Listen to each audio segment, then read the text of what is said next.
Hi sir, furniture zone Kalipattur Sona mall. So உங்களுக்கு காம்பேக்டாக ஒரு சோஃபா ஒன்று காமிக்கிறேன். Sofa cum diwan cum moda. இந்த உலகத்துக்கு ஏதோ ஒரு முக்கிய செய்தி சொல்ல வராரு, அவர் கொஞ்சம் சொல்ல விடுங்க. உங்கள் ஸ்பேஸ் ஹாலில் கம்மியாக இருக்குன்னா அது பாருங்கள், 2 சீட்ஸ் இது. இது வந்து திவான். இந்த திவானில் பார்த்தீங்கன்னா நீங்கள் அப்படியே படுத்துக்கலாம் கொஞ்சம். அதே மாதிரி பார்த்தீங்கன்னா இதில் இருக்க டீட்டெயிலிங் ஃபுல்லாக உங்களுக்கு ப்ராஸ் உங்களுக்கு பார்த்தீங்கன்னாக்கா கோல்டன் லெக்ஸ் வந்துடும், ப்ராஸ் கவரிங் வரும். குஷன்லாம் பார்த்தீங்கன்னா ரொம்ப சாஃப்டாக இருக்கும். 40 டென்சிட்டி உங்களுக்கு குஷன் வரும். இதில் வுட்டு பார்த்தீங்கன்னா pine wood and silver wood வரும். அதே மோடா இது பாருங்கள், நீங்கள் அப்படியே படுத்துக்கலாம். மோடா அட்டாச் பண்ணிக்கலாம். அதில்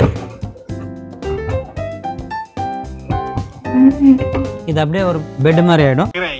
ஒரு 3 பேர் நீங்கள் படுத்துக்கலாம் அதில்.